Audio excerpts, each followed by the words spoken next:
ಇದೊಂದಿದ್ರೆ ಸಾಕು ನನ್ನ ಲೈಫಲ್ಲಿ ನಾನು ಸ್ಯಾಟಿಸ್ಫೈ ಆಗಿರ್ತೀನಿ ಅನ್ನೋ ಒಂದು ವಿಷಯ ಯಾವುದು? ಪ್ರೀತಿ. ಎಷ್ಟು ದೊಡ್ಡ ಮನ್ಸಮ್ಮ ನಿಂದು. ನಿಮ್ದು ಮನಿ. ದುಡ್ಡು. ಈ ಪಾಪಿ ಕಾಲೇಜ್ ಫೂಲ್ ಮಾಡಿದ್ರು ನನ್ನ. ದುಡ್ಡಿದ್ರೇನೆ ಎಲ್ಲ ಸಿಗೋದು. ನಮ್ಮ ಅಪ್ಪನಿಗೆ ನಾ ಬಡ್ಕೊಂಡೆ ಈ ಬಾಂಡಿಗೆ ನಾನು ಕೊಟ್ಟು ಮದುವೆ ಮಾಡಬೇಡ ಅಂತ. Money is very important. ಏನಪ್ಪ ಚೆನ್ನಾಗಿದ್ಯಾ?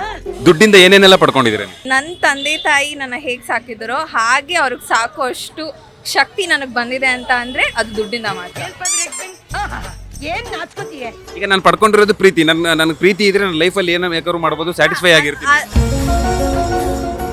ಆಲೋಚನೆ ಮಾಡ್ತಾ ಇದ್ರೆ ನನ್ನ ಎದೆ ಬಡ್ತಾ ನಿಂತು ನಿಂತು ಬಡ್ಕೋತಾ ಇದೆ ಸತ್ಯ. ಕಾಸು ಕೊಟ್ಟು ಕೊಂಡ್ಕೋಬಹುದು. We can buy. ಎಲ್ಲಾನು ಅವ್ರು ಹೇಳಿದ್ದಾರೆ, ನೀವ್ ಹೇಳಿದ್ದಾರೆ ಯಾವುದಿಲ್ಲ. ನಾನು ಹೇಳಿದ್ ನನಗೆ ಅರ್ಥ ಆಗಿಲ್ಲ ಅಂದ್ರೆ ನಿನ್ಗೆ ಹೆಂಗ್ ಅರ್ಥ ಆಗುತ್ತೆ? ಹಾಯ್, ನಿಮ್ಮ ಹೆಸರು? ಶರೀನ್. ನಿಮ್ಮ ಹೆಸರು? ಬೃಂದ. ನಿಮಗೆ ಒಂದು ಸಿಂಪಲ್ ಕ್ಯಾಶುವಲ್ ಕ್ವಶನ್ ಕೇಳ್ತೀನಿ. ಇದೊಂದಿದ್ರೆ ಸಾಕು ನನ್ನ ಲೈಫಲ್ಲಿ ನಾನು ಸ್ಯಾಟಿಸ್ಫೈ ಆಗಿರ್ತೀನಿ ಅನ್ನೋ ಒಂದು ವಿಷಯ ಯಾವುದು? ಪ್ರೀತಿ. ನಿಮ್ದು? ಮನಿ. ದುಡ್ಡು. ಪ್ರೀತಿನೇ ಯಾಕೆ? ಪ್ರೀತಿ ಇದ್ರೆ ಲೈಕ್ ನನ್ನ ಪ್ರಕಾರ ಪ್ರೀತಿ ಇದ್ರೆ ಏನ್ ಬೇಕಾದ್ರೂ ಅಚೀವ್ ಮಾಡ್ಕೋಬಹುದು. ಪ್ರೀತಿ ಇದ್ರೆ ಏನ್ ಬೇಕಾದ್ರೂ ಅಚೀವ್ ಮಾಡ್ಬೋದು. ಓಕೆ, ನಿಮಗೆ ಮನಿ ಯಾಕೆ? ದುಡ್ಡಿದ್ರೇನೆ ಎಲ್ಲ ಸಿಗೋದು. So basically money is very important. ಈಗ ನಿಮ್ಮ ಹತ್ರ ದುಡ್ಡೇ ಇರಲ್ಲ, ಯಾರೋ ಬಂದು ಸಮಾಧಾನ ಮಾಡ್ತಾರೆ ನಿಮಗೆ, ಅದು ಆ ಸಮಾಧಾನ ಆ ಕ್ಷಣಕ್ಕೆ ಒಂದು ಏನು ಸಾಂತ್ವನ ಥರ ಇರುತ್ತೆ ಹೊರತು ನನ್ನ ಒಂದು ತೊಂದರೆಗೆ ಅದು ಸೊಲ್ಯೂಷನ್ ಆಗಿರಲ್ಲ. ಪ್ರಾಬಬ್ಲಿ ನಂದು ಕಷ್ಟ ಏನೇ ಇರ್ಬೋದು, ನಮ್ಗೇನೇ ಕಷ್ಟ ಇದ್ರೂ ಕೂಡ ಪ್ರಾಬಬ್ಲಿ ಈಗಿನ ಕಾಲದ ಮಟ್ಟಿಗೆ ನೋಡಿದ್ರೆ ದುಡ್ಡಿದ್ರೆ ಎಲ್ಲ ರಿಸಾಲ್ವ್ ಆಗುತ್ತೆ ಅಂತ. ಎಲ್ಲನೂ ಆಗುತ್ತೆ. ಈಗ ದುಡ್ಡು ತುಂಬಾ ಇತ್ತು ತುಂಬಾ ಜನದ ಹತ್ರ ವಯನಾಡಲ್ಲಿ, ಆಯ್ತಾ? ಇವಾಗ ತುಂಬಾ ಊರುಗಳು ಮುಳುಗೋದ್ವು, ಆಯ್ತಾ? ಏನ್ ಬಂತಲ್ಲಿ? ದುಡ್ಡಿದ್ರೆ ಏನ್ ಬಂತು ಅಂತ? ಪ್ರಾಬಬ್ಲಿ ಅದು ನ್ಯಾಚುರಲ್ ಡಿಸಾಸ್ಟರ್ ಅಂತ ತಗೊಳ್ಬೇಕಷ್ಟೇ. ಅದು ಏನು ಹೇಳ್ತಾರೆ, ಅನ್ಕಂಟ್ರೋಲಬಲ್, ನಮ್ಮ ಕೈಯಲ್ಲಿ ಇಲ್ಲ ಅದು. ಬಟ್ ನನ್ನ ಕೈಯಲ್ಲಿದ್ದು ನಂದು ಸಾಲ್ವ್ ಆಗುತ್ತೆ ಅಂದರೆ ಈಗಿರೋ ಜಗತ್ತಲ್ಲಿ ಈಗ ನಡೀತಿರೋ ವಿಧಾನದಲ್ಲಿ ದುಡ್ಡೇ ಇಂಪಾರ್ಟೆಂಟ್. ಓಕೆ, ನೀವು ಹೇಳ್ತಿರೋ ಪ್ರಕಾರನೇ ದುಡ್ಡಿಂದ ಏನೇನೆಲ್ಲ ಪಡ್ಕೊಂಡಿದ್ದೀರ? ನನ್ನ ತಂದೆ ತಾಯಿ ನನ್ನ ಹೇಗೆ ಸಾಕಿದರೋ ಹಾಗೆ ಅವ್ರಿಗೆ ಸಾಕುವಷ್ಟು ಶಕ್ತಿ ನನಗೆ ಬಂದಿದೆ ಅಂತ ಅಂದರೆ ಅದು ದುಡ್ಡಿಂದ ಮಾತ್ರ. Super super. ನೀವು ಹೇಳಿ, ಈಗ ಪ್ರೀತಿ ಅಂತ ಹೇಳಿದ್ರಿ, ಆಯ್ತಾ? ಸರಿ, ನೀವು ಪ್ರೀತಿಯಿಂದನೇ ಇರ್ತೀರಿ, ನೀವು ಒಂದು ನಿಮ್ಮ ಸರ್ಕಲ್ನೇ ಕಳ್ಕೊಂಡ್ಬಿಟ್ಟಿರ್ತೀರಿ, ಆಯ್ತಾ? ಪ್ರೀತಿನೂ ಸಿಗ್ತಾ ಇಲ್ಲ, ನೀವು ಎಲ್ಲ ಕುಗ್ಗೋಗ್ಬಿಟ್ಟಿದ್ದೀರಿ, ಅವಾಗ ಏನು ಮಾಡ್ತೀರಿ?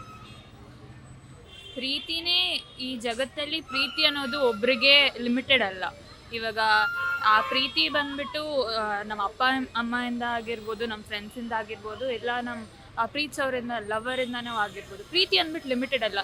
ಇವರು ಇವಾಗ ನನ್ನ ಜೊತೆ ಇಲ್ಲ ಅಂದಿದ ತಕ್ಷಣ ಪ್ರೀತಿ ಬಂದ್ಬಿಟ್ಟು ಜಗತ್ತಿಂದನೇ ಮಾಯ ಆಗ್ಬಿಡೋದು. ಓಕೆ, ಇದೊಂದಿದ್ರೆ ನಾನು ಸ್ಯಾಟಿಸ್ಫೈ ಆಗಿರ್ತೀನಿ ಅನ್ನೋದೇ ಪ್ರೀತಿ ನಿಮಗೆ ಮನಿ. ಓಕೆ, ಅಕಸ್ಮಾತಾಗಿ ನಿಮಗೆ ಪ್ರೀತಿನೂ ಇದೆ, ಆಯ್ತಾ? ದುಡ್ಡು ಇದೆ, ಆಯ್ತಾ? ನಿಮ್ಮ ಇಬ್ಬರ ಹೆಸರಲ್ಲೂ ಇದೆ, ಆಯ್ತಾ? ಪ್ರೀತಿ ಮನಿ, ಓಕೆನಾ? ನೀವು ಹೇಳಿದ್ರಲ್ಲೇ ಇದೆ. ಅಕಸ್ಮಾತಾಗಿ, ಆಯ್ತಾ, ಇದು ಎಕ್ಸ್ಚೇಂಜ್ ಆಯಿತು. ಈಗ ನೀವು ಪ್ರೀತಿ ಅಂತ ಇಟ್ಕೊಳ್ಳಿ, ಆಯ್ತಾ? ನೀವು ಪ್ರೀತಿ ಅಂದ್ರಿ, ನೀವೇನು ಹೇಳ್ತೀರಿ? ಈಗ ನಾನು ಪಡ್ಕೊಂಡಿರೋದು ಪ್ರೀತಿ. ನನಗೆ ಪ್ರೀತಿ ಇದ್ರೆ ನನ್ನ ಲೈಫಲ್ಲಿ ಏನೋ ಬೇಕಾದ್ರೂ ಮಾಡ್ಬೋದು, ಸ್ಯಾಟಿಸ್ಫೈ ಆಗಿರ್ತೀನಿ. ಆ ಥರ ವ್ಯಕ್ತಿ ನಮ್ಮ ಲೈಫಲ್ಲಿ ಇದ್ದರೆ ಫೈನ್, ಎಲ್ಲ ಮಾಡ್ಬೋದು ಅಂತ. ಇವಾಗ ತಂದೆ ತಾಯಿ ಪ್ರೀತಿ ಕೂಡ ಪ್ರೀತಿನೇ, ಅದು ಒಂದು ಲಿಮಿಟ್ವರೆಗೂ ಮಾತ್ರ. But after some time we need another person in our life. ನಮಗೆ ಶಕ್ತಿ ತುಂಬಕ್ಕಿರ್ಬೋದು ಅಥವಾ ಮೋಟಿವೇಟ್ ಮಾಡೋಕ್ಕಿರ್ಬೋದು ಅಂತ ಒಂದು ಒಳ್ಳೆ ವ್ಯಕ್ತಿ ನಮ್ಮ ಲೈಫಲ್ಲಿ ಸಿಕ್ಕಿದ್ರೆ ಖಂಡಿತವಾಗ್ಲೂ ನಾವೇನು ಅನ್ಕೊಂಡಿರ್ತೀವೋ ಅದೆಲ್ಲ ಮಾಡ್ಬೋದು. ಬಟ್ ಅದು ಮಿಸ್ ಆಯ್ತು ಅಂತ ಅಂದರೆ ಅದು ತುಂಬ ಡೇಂಜರ್ ಅಂತ. Okay, super. ಅದಕ್ಕೋಸ್ಕರ ನಾನು ಎಕ್ಸ್ಚೇಂಜ್ ಮಾಡಿದೆ. ಸರಿ, ನಿಮಗೆ ಮನಿ ಅಂತ ಬಂತು ಈಗ, ಹೇಳಿ. ಸೊ ಮನಿ ಇದ್ರೆ ಈಗ ಇದೊಂದಿದ್ರೆ ಸಾಕು ನಾನು ಸ್ಯಾಟಿಸ್ಫ್ಯಾಕ್ಷನ್ ಆಗಿ ಇರ್ತೀನಿ ಅನ್ನೋ ಇದಕ್ಕೆ ಅದು ಮನಿ ಆಯ್ತು ನಿಮ್ದು, ಆಯ್ತಾ? ನೀವು ಪ್ರೀತಿ ಅಂತ ಹೇಳಿದ್ರಿ, ಮನಿ ಅಂತ ಚೇಂಜ್ ಮಾಡ್ಕೊಳ್ಳಿ. ಈಗ ಮನಿ ಅಂತ ಆಗೋದಾದ್ರೆ ಅದು ಹೇಗೆ ಅಂದ್ರೆ ಇವ್ರು ಹೇಳಿರ್ತಾರ ಎಲ್ಲಾನು ನಾವು ಕಾಸು ಕೊಟ್ಟು ಕೊಂಡ್ಕೋಬಹುದು. We can buy. ಎಲ್ಲಾನು ಅವ್ರು ಹೇಳಿದ್ದಾರೆ, ನೀವ್ ಹೇಳಿದ್ದಾರೆ ಯಾವುದಿಲ್ಲ. ನೀವ್ ಹೇಳಿದ್ದಾರೆ, ಹೇಳಿ. ನನಗೂ ಅದೇ ಥಾಟ್ ಇರೋದು. ಲೈಕ್ ಈ ಟೈಮಲ್ಲಿ ನನ್ನ ಹತ್ರ ದುಡ್ಡಿದೆ ಅಂದ್ರೆ ಐ ಕ್ಯಾನ್ ಬೈ ಎನಿಥಿಂಗ್. ನಾನು ತಗೋಬಹುದು, ಇಲ್ಲ ನನಗೆ ಪ್ರತಿಯೊಂದನ್ನು ತಗೋಬೋದ? ದುಡ್ಡಿದ್ರೆ ಪ್ರತಿಯೊಂದು ತಗೊಳಕ್ಕಾಗಲ್ಲ. ಏನ್ ತಗೊಳಕ್ಕಾಗಲ್ಲ?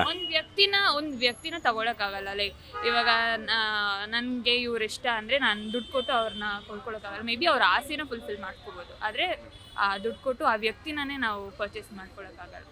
ಓಕೆ ತುಂಬ ಚೆನ್ನಾಗಿ ಮಾತಾಡಿದಿರಿ, ಥ್ಯಾಂಕ್ ಯು ಸೋ ಮಚ್.